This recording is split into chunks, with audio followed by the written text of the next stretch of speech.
Hey everybody, Edo here, and this is Small World of Warcraft. It is the crossover of World of Warcraft and Small World. And for those who don't know it, Small World is one of my favorite games of all time. Whether or not it sits in the top 10 still, I'm not 100% sure. I'd have to do it. But it's probably in the top 5 most played, most enjoyed games. So I think it sort of has to be in there. It was one of the earlier games where I was more into hobbyist games. You know, this is Catan and Ticket to Ride in that period of time. And I'm also a huge Blizzard and Warcraft. I've been to BlizzCon a number of times. I play World of Warcraft, everything. So this is a real sweet spot product for me. Picked it up off Amazon, pre-ordered it, then they said they ran out and didn't send me anything. That was super frustrating, and then I just rebought it because I was refunded and got it like the next day. So, why pre-order? I don't know. Small World is a huge line. It's essentially, like, the way I like to think about it is, if you like Risk, if you like territory control and taking, this is just like a fantastic territory control resource. You know, they're not men on boards or tokens, but like taking over territory game. If you've ever, like, I was a big Risk player as a kid back in the day, and this game just absolutely hits the sweet spot for me. Tons of abilities and varying teams and factions. And essentially, there were lots of additions. Like, I don't know if you can see them on camera, and I don't even know where I have them. I have them somewhere. Oh, I think I moved them to the other wall. But like, there was like mini expansions. I bought out of it, and I've just stopped playing it. So this is the first time I've played Small World in a long time. If you're not familiar with Small World, in this edition, you have a number of floating islands based on the number of players, which is a nice touch that they did in later editions. This is sort of like they took a lot of different Small World sequels and updates and picked the best mechanics and boiled it down, which is cool. But you're going to start with a number of these boards. And essentially what you're doing is, and they have Murlocs, for those who play Warcraft, that are like sort of like NPCs on the board. And what you're going to be doing is you're going to be coming in with your race and be taking over territory. And then other people take it over as well. They have all these neat boards. There's tons of little tokens in here. This game's great with iconography and essentially like rules having tokens in the world. But like, let's say I'm the humans. Essentially, to come in, to take over any empty plot, it takes 2, and then it like goes up from that. So if there's another unit on it, you'd have to take 3. If you're coming in from a port, it's 3. So a port with a unit would be 4. So essentially, you're just coming in like you would with little Risk dudes and taking over places. So what makes this game so special is this idea of, rather than having one unit type, you have numerous ones. So at the start of the game, there's this, and you know, again, this isn't really laid out to show it, but at the start of the game, and everyone gets these giant reference boards, like reference cards. Like, each player gets one of these. They're super awesome. This is like, again, this game has been really polished for not only because it's a Blizzard IP and I'm sure they had to do a good job, but like just historically, this game has been super polished. But you're essentially going to have this draft's not the right word, but layout of marketplace, if you will, of mixtures of ability sides and character types.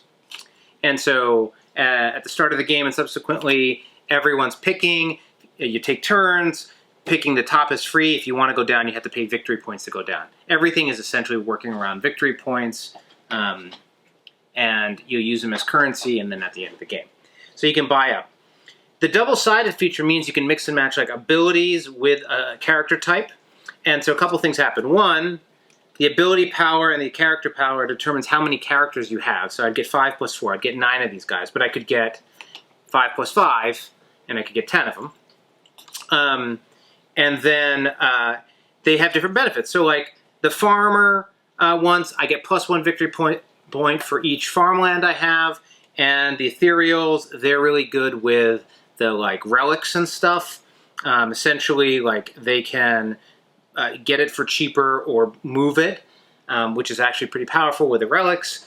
Draenei can't be killed, and they keep, you know, a lot of these are like older ones from the other games, like the Pixies. I think they were in one of the original ones. But basically, when you get attacked off turn, normally you lose a guy permanently, but that doesn't happen.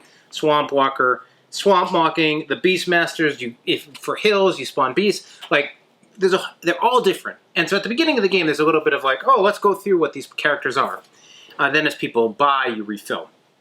The different combinations are awesome. They work well. There are a couple ones that are like super powerful. So like every once in a while you're like, wow. But other than that, I think it works. So as you're taking places on the board, I thought I pulled out somewhere. Did I put them back in? Where did the humans go? Oh, you're taking territory, and at the end of your turn, for every territory you have, you get a victory point. If you have like +1 for farms, you get a +1 victory point for that, and that kind of thing. If you're a small world fanatic, like I am, you'll like recognize a lot of the abilities. There's a twist here, there's a twist there. The overlay with the theme is really good. Like they pick orcs, make orcs feel like orcs and things like that. But the ability, you're like, I remember that. Like, so if you like have all the small world versions like I do, there's not that much new here. At the same time, it's a nice combination of things you've done in the past. But for me, this was just an excuse to play this game again. I was like, oh man, I love this game. And the overlay with Warcraft's really nice, and you know, you can make Murloc sounds and like remember different characters and quote things, and you know, I think that's a lot of fun. They have the relics and the mega items, which are also thematic from the game. Relics they're face down on the board, and you flip them, and one makes a place super powerful, and it gives you like extra victory points or control, or makes you teleport. Or the items give you the ability to do something on another tile, like this is the Frostmourne, and like it lets you have like a +2 attack anywhere once per turn. So you're sort of vying for those areas, legendary places and artifacts. Yeah, I totally dig it. Again, like and if you never played Small World, I absolutely recommend this edition. Unless you don't like World of Warcraft. I guess the other Small World is more standard fantasy, so perhaps that's better for you. But I really like the comment. This is just a sweet combination of all these cool versions from different games. They really opened up the war chest of little extra features and things that they've done over the years and picked really good ones. It's a really nice combination of things. You know, the way the die works, for those curious, it's got a 1, a 2, and a 3. And then blank, blank, blank. And on your last guy, if you come up short, you have this sort of like roll move where you can like just go for one more. And if you get extra tiles, like if you're too short and you get the 2 or the 3, you'll get it. There's redeployment and other rules, but it's basically territory overwhelming. Oh, and so the other thing that made Small World unique is you go in with one wave of characters and then you're like sort of running out. You don't get more. And then you can do is go in decline. So when you go in decline, you essentially flip over that one tile, reduce everyone down to 1, lose their abilities. In certain special cases, you don't, but like almost everywhere you lose their abilities. And then you get to buy a new race and then come in and take over another part of the board. So like you're like, when you go into decline, and the way it works is just really well done. And I don't know. I mean, I'm a huge fan of Small World. There is this one, so like the one thing I maybe have a quibble with is there's Alliance and Horde, which are the like good guys, well not good guys and bad guys, but like, I don't know, side A and side B, depending on which side you play in the game. But we'll set that aside. And, or they're the good guys and the bad guys. I just won't tell you which is which. But either way, there are some characters, like say the orcs, who get a bonus for taking out alliances on the board. But separate from that, there's this like universal faction bonus, which says like every time you take out an alliance race from the board, if you're the opposite, you get a bonus point. It's fine. It works. I feel like you forget it. And this game takes such pride in having representation of mechanics and little tokens and things like that. I thought it was odd that that one didn't.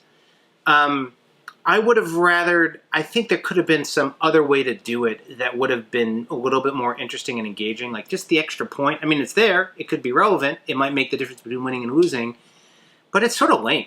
Like, I would have rathered a meter or some other mechanic or something more robust, keeping it simple. I don't know. They have another mode, which I didn't play, which is sort of team, good versus, alliance versus horde, or bad versus good, or however you want to say it, depending on your perspective, which is in here. Here it is, Battle of Azeroth. It's like playing in teams. It's got its own sort of special rules and mechanics. That's cool. May end up checking that out at some point, but really just doing heads-to-head. And great opportunity. Like, my kids hadn't played this. They were younger when I played it more. Yeah, really great box layout, components, everything stores pretty well, and it's super smart, and good variability. Like, again, this is a game from back in the day when I played games hundreds and hundreds and hundreds of times. Like I've played so many games of Small World, and the app for Small World, it's called Small World 2, I think, is outstanding, super easy to use, really fun. And I will look forward to them doing a new version with this, if they come around to it. But I don't know. A+. I just, unless you don't like I just highly recommend this game. I think Small World's great. I'm biased to Small World. I'm biased to World of Warcraft. So, like, super biased. Anyway, thanks. Bye. Hey everybody, Edo here, and thanks for watching Gaming with Edo. Reviews over here on this playlist, League and Insider videos over here on this one. Subscribe, share, all that good stuff. But most importantly, play some great games. Thanks.